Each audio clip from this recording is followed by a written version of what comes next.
guys. Hey, this is Garrett, Critically Awesome. This is the post-movie review for 10 Cloverfield Lane. As you can tell, I got a couple guys here, Brandon and Rod. We watched the movie together, as well as Amber and Austin, but they're not here. They didn't want to be in the video. They're lame. Anyways, we're going to just kind of tell you a little bit what we thought about the movie.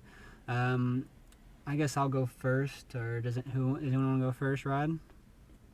I can go first. All right, Brandon, let's go first. So, considering I haven't seen the first one, that's probably not a good thing to do. You probably want to see the first one. But either way, I've heard it doesn't follow the storyline at all. So, but I'm not into scary movies or any type of shit like that. So it was quite different for me. I'm gonna say I didn't really like it, but that's my opinion. I would say go see it, maybe Redbox. I wouldn't go out to the movie and see it, or at least buy it first, But it's got kind of twisty. You didn't know which way it was going, which I don't want to give any spoilers, or we're not supposed to give any spoilers because somebody said so. But I don't want to spoil the movie for anyone. Well, that's true. So, but yeah, you go in thinking one thing, and then you think, then you iffy that he didn't do it, and then you go in oh, he's a nice guy. It's quite different. I can't give any spoilers, man. I'm sorry. I think it was an alright movie. It's a Redbox movie. I wouldn't go out and see it. What would you rate it though? It was from F, A to F kind of rating. I would give it let's say a C, C minus or so. Yeah, that's my opinion. So. Okay, Rod. I saw the first one, totally different. I mean, I'm pretty sure they didn't even make this movie originally with it being the idea of being a Cloverfield movie. I think it was kind of added in later, if I read that right. Do you remember?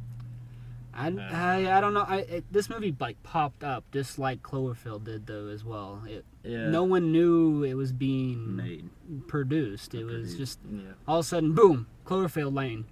Yeah, something. I mean, it was definitely a surprise for everyone, I think. I like movies with a lot of twists in it, so I liked it, but it wasn't super great. I don't know. I give it a C plus overall. You definitely don't have to see the original Cloverfield to get this movie. It could be a standalone movie. Yeah. Well, I guess for me, yesterday I watched Cloverfield, the original one, just to kind of get a little in that mindset of it, just to see if anything I could, when I watched this movie, to see if there was anything that was going to pop out that kind of gave, kind of links to the original one.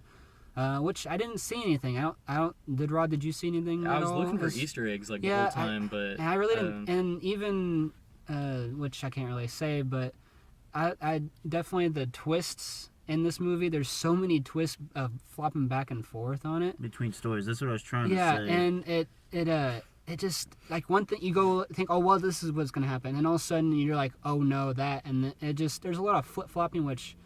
Honestly, I kind of liked it because that's what a thriller. It's kind of more of a thriller than a horror movie. It got horror at the end. Let's just say that. It did. It got a little scary, but that's what kind of like how the first one was a little bit too. Especially when those little creatures were coming out and getting them and all that.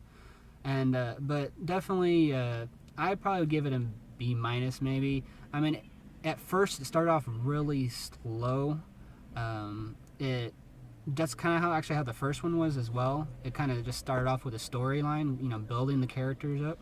But then it really got about halfway through or so, I think, is when it really got into the plot of the story, where it just, I mean, John Goodman, I think he did an amazing job in it. Oh, yeah. How about you guys? I like the actors. Yeah, he did all the actors actually did an amazing job in this movie.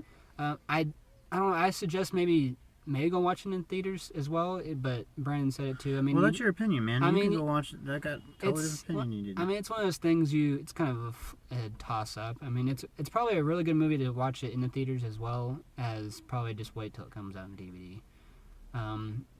So that's pretty much I think all our reviews on it, without giving too much spoilers into this movie, because there's a lot. If we say just one thing, it probably will ruin the movie for some people. It probably ruined it already. I mean, some people absolutely hate movies when people say stuff about movies that can ruin them. But just I hope you guys like this. This is our second one we've done, and we'll actually do one probably for Superman versus Batman versus Superman. So, which that's going to be an interesting one to do, I think. I would stay tuned. Yeah, definitely. So, thank you guys for watching. This is Garrett with Critically Awesome. You got Brandon. Guest. And you got Rod. Hey. All right, guys. See